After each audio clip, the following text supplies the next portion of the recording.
সমস্যাহীন পৃথিবী হয় না। সমস্যা, নেগেটিভিটি, এগুলো অভাব, এগুলো থাকবেই। পৃথিবীর বয়স হচ্ছে, সভ্যতার বয়স হচ্ছে, এগুলো থেকে পালিয়ে যাওয়ার কোনো রাস্তা নেই। এগুলো যুগ যুগ ধরে বয়ে আসছে, পৃথিবীর সৃষ্টি হওয়া থেকে বয়ে আসছে। এগুলো নিয়েই আমাদের চলতে হবে। থাকুক না এগুলো আমাদের জীবনের কোণে, হোক না মন খারাপ, তাতে কি? মনের জানলা এত বড় করে রাখতে হবে যাতে যেটা খুললেই অনেক আলো এসে পড়ে আর সেটা সব ধুয়ে মুছে চলে যায়। অন্ধকার।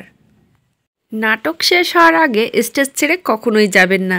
মনে রাখবেন, এটা আপনার স্টেজ, এটা আপনার জন্যই ধার্য করা হয়েছে। হোক না সেটা কমেডি বা ট্র্যাজেডি, জীবন নাটকের মতো। তো জীবনে নাটক করেই চলতে হবে। নায়িকাও আপনি, নায়কও আপনি আপনার জীবনে। জীবনে যত কিছুই হয়ে যাক না কেন, জীবন ছেড়ে পালাতে নেই। অনেককে দেখেছি সংসারের জন্য সে জীবন ছেড়ে পালিয়ে চলে যায়। তবে আমি বলবো যে জীবন ছেড়ে পালিয়ে গিয়ে কি সব সমস্যার সমাধান আপনি করতে পারলেন? করতে পারলেন না তো, আরও সমস্যা জটিল করে দিয়ে গেলেন। সংসারের কথা সংসারের মানুষ ছাড়া বাইরের মানুষ যদি বেশি জানে, তাহলে সংসারে অশান্তি ছাড়া আর কিছুই হয় না। সংসারে শান্তি চাইলে এবং জীবনে শান্তি চাইলে তাহলে কিন্তু আপনার মনের জানলা খুব বড় করতে হবে। পৃথিবীতে যখন এসেছেন তখন পৃথিবীতে সুখ দুঃখ হাসি কান্না সব কিছুই থাকবে, সবার জীবনেই আছে সব কিছু ওঠানামা। তবে সেটা কখনো কখনো মেনে নিতে হয়, কখনো কখনো মানিয়ে নিতে হয়, কখনো কখনো কোনো জায়গায় চুপ থেকেও সেটা মোকাবেলা করতে হয়। সুখ দুঃখ হাসি কান্না সব কিছুই জীবনের ভিতর থেকে যাবে। এই পৃথিবীতে সবার জীবনেই আছে।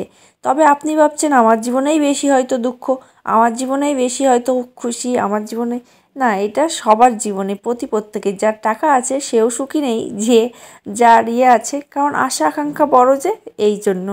তাই আপনি কখনোই মন খারাপ করবেন না, এবং সাংসারিক অশান্তির কারণে যে আপনি জীবন ছেড়ে পালিয়ে যাবেন, এটাও কিন্তু কখনো করবেন না।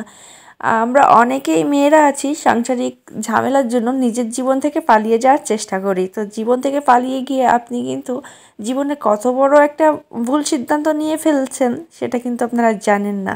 তো সূর্য ওঠাও দেখালাম এবং সূর্য ডোবাও দেখালাম, অনেক কথাই বলে ফেলেছি, কেউ কিছু মনে করবেন না। আর আমি কথাটা কিভাবে বলতে চেয়েছি আর কী বোঝাইতে চেয়েছি সেটা অবশ্যই ভিডিওটা সম্পূর্ণ দেখে বুঝবেন আর কথাটা শুনে বুঝবেন। তো সূর্য ওঠা এবং সূর্য ডোবা কত সুন্দর প্রকৃতি, তাই না? কতটা সুন্দর লাগছে।